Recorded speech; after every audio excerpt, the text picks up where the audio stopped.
See, with the side that you guys were on, where you guys were in the crowd, did anybody jump towards you that way? No, the crowd mainly started. Yeah, it was because I'm pretty sure we had Irish right in front of us, and right in front of them was some of Khabib's guys. And Khabib's guys were turning around, just literally throwing the fingers right to the Irish guys the whole time. So then once that happened, it was like, I was lucky though. I had Aubrey and Whitney right there. They were there to protect you. Yeah, they were in full throwdown mode.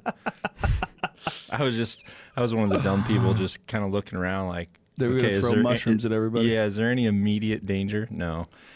I mean, obviously it seemed way worse over on your side, but I was more worried when they made us leave, because the further up you got in the bleachers, and once you got out into the concession area and in the bathrooms, that's where stuff was going down. Like just people from the crowd, guys with Irish flags obviously were getting trash talked to them, and there was a big brawl right next to me on the other side from where they were sitting. Oh, that's right. There was one just to our right. I was looking left. I believe it was the guy that jumped in the red shirt on Khabib's team. When they were trying to leave, when they were getting them out, people in the crowd were like, They started throwing shit at them first. Like that's where the first shit was getting thrown down.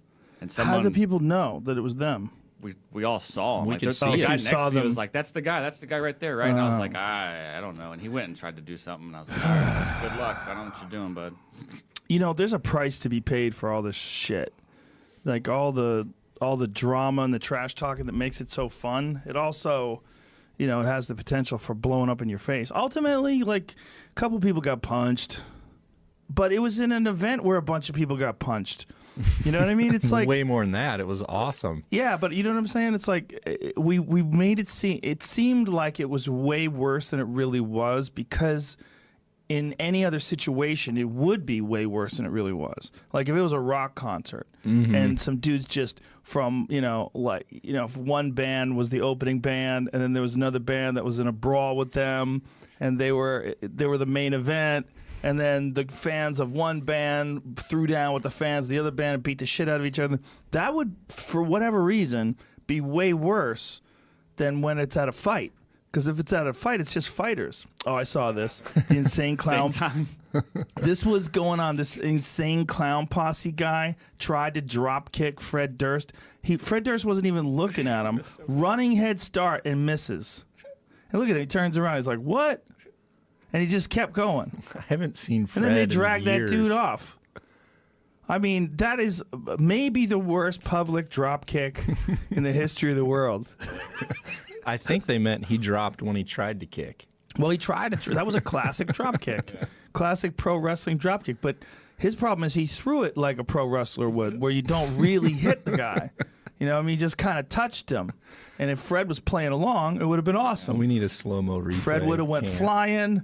And it would have been, fuck. I think a lot of the thing that's going through people's minds too is when you're at a fight like that, there's a lot of people in the crowd that can throw down. Yes. It's not like you go to if you go to a hard rock concert of any kind, Clay Guida's going to be there somewhere, obviously.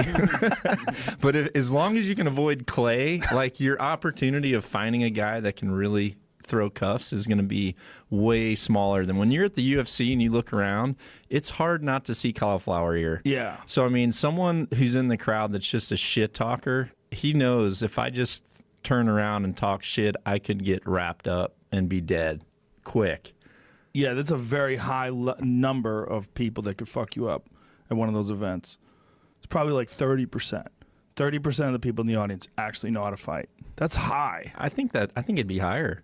At a UFC. At least a basic. I think it's about 30. I'd say about 30%. I feel like if you just like parse the audience out, like how many of you guys ever been punched? How many guys ever fucked somebody up? How many guys actually train? How many guys know how to train and like do it on a regular basis? How many guys are in shape? Like if shit went down, how many guys could actually throw down for a solid 30 seconds? Yeah. That's where I would shine. I'm gonna ride this out for 2 minutes, and then these giraffe elk legs are getting ready to freaking start dancing on some people. Let some people spaz out for a little while, and then